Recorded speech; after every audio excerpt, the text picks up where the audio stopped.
J'arrive pas à comprendre pourquoi les mauvaises choses, elles arrivent toujours aux bonnes personnes. Ça, c'est l'épreuve de la vie, garçon. Comment ça, c'est-à-dire? Personne ne vient au monde en étant méchant. C'est le vécu qui nous change. Et au final, nos chemins se séparent en deux voies. Je pense que tu les connais, non? Attends, je crois que je sais. Ah oui, c'est pas celui de la facilité et de la difficulté, c'est ça? Exact. Mais pourquoi? Parce que c'est toujours plus facile de devenir méchant plutôt que de rester gentil dans un monde de brutes. Et toi, au final, tu te considères comme gentil ou méchant? Ça, c'est à toi d'en juger. Est-ce que tu penses que je le suis avec toi? Ouais. Mais je comprends pas, comment t'as fait pour ne pas sombrer? Ça a dû être dur, non? J'ai choisi de croire en Dieu, car lorsqu'on réfléchit de cette manière et qu'on se dit que tout ce qui se passe autour de nous est l'œuvre de Dieu, au final, tout finit par prendre du sens, tu comprends? C'est vrai? Ouais. Donc je devrais suivre une religion alors? Mais qui t'a parlé de religion? Tu sais qu'il existe des déistes dans ce monde. C'est quoi ça? Ce sont tout simplement des gens qui croient en Dieu sans forcément avoir de religion. Mais c'est pas possible ce que tu racontes. Qui dit Dieu dit forcément religion. Ah ouais? Et qui l'a décrété? Bah les humains. Et celui qui décrète dans ce monde, c'est les humains ou Dieu? Ah. C'est vrai que vu comme ça, ouais. Voilà, nous sommes libres de croire en qui on souhaite. Mais si c'est l'aide de Dieu qui t'a permis de réussir, comment tu t'y es pris au final? Ah, j'ai demandé de la force. Et Dieu m'a donné des difficultés pour me rendre plus fort. J'ai demandé de la sagesse. Et Dieu m'a donné des problèmes à résoudre. J'ai demandé du courage. Et Dieu m'a donné des dangers à surmonter. J'ai demandé de l'amour. Et Dieu m'a donné des personnes à aider. Mes prières ont été exaucées. Chercher un remède pour guérir un cœur brisé peut parfois accroître la douleur existante. Avant, je lui disais tout ce que je ressentais. Mais d'un seul coup, j'ai arrêté. Parce que je voulais qu'elle aime celui qu'elle pensait que j'étais. Et pas celui que j'étais en train de devenir. Vous avez déjà imaginé à quel point ceux qu'on aime seraient horrifiés s'ils nous connaissaient vraiment? Alors on s'enterre toujours plus profond dans ces mensonges jour après jour. Et on finit par blesser les rares gens assez courageux pour nous aimer. Si seulement j'avais pas fait ça. Et que j'avais été assez courageux pour les aimer aussi. J'en sais rien. Vous devriez peut-être essayer. La vie est bien plus courte qu'on ne le pense. Tu ne peux pas toujours être en mode défense. Parce que ça crée une barrière entre toi et les gens qui essaient d'être tes amis. Face à l'adversité, soit on se vautre, soit on se dépasse.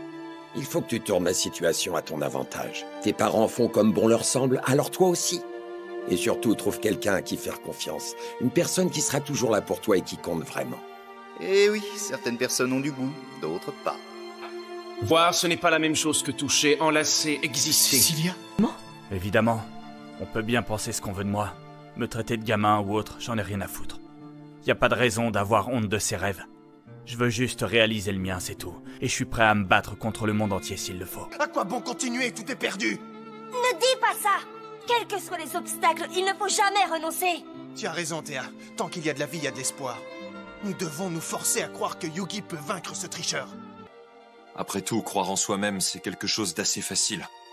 En revanche, faire confiance à quelqu'un d'autre, en l'occurrence à un parfait inconnu, et être prêt à se sacrifier pour lui, ça demande un sacré courage. Tous les hommes se méfient de la puissance dévastatrice de l'océan. Même les plus grands pêcheurs. Comme tu le vois, j'ai découvert qu'en utilisant la bonne méthode, je peux forcer n'importe qui à jouer mon jeu. Ce que je veux dire, Joey, c'est que dans un duel d'une telle importance, chacune de tes décisions est cruciale. Une seule carte placée au mauvais moment peut ruiner tous tes espoirs en quelques secondes. J'ai compris, à chaque fois que je joue une carte, je dois faire le bon choix. Alors non, j'ai pas peur d'aimer quelqu'un, parce que même si l'amour peut changer les gens en mal, je sais aussi qu'avant tout, il peut les changer pour le mieux. Tu crois que les pièges sont la solution à toutes les attaques? Que feras-tu quand tu n'en auras plus dans ton jeu? Rien! C'est la vie, Joey. Truffée d'embûches et d'imprévus.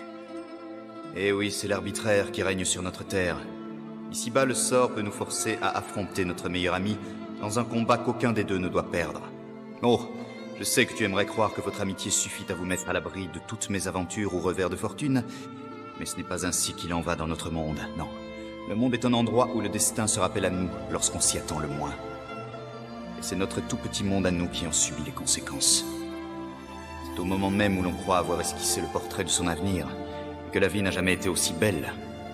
Et lorsqu'enfin on trouve un sens à sa vie et on ose ouvrir son cœur, lorsque contre toute attente, on rencontre l'âme sœur, la seule personne d'entre toutes qui soit à même de vous faire connaître le bonheur, celle avec qui l'on ne peut que partager le restant de ses jours.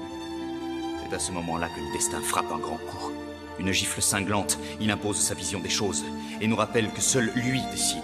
Oui, il m'a appris qu'il fallait être fort et impitoyable pour survivre dans le monde qu'il dirige.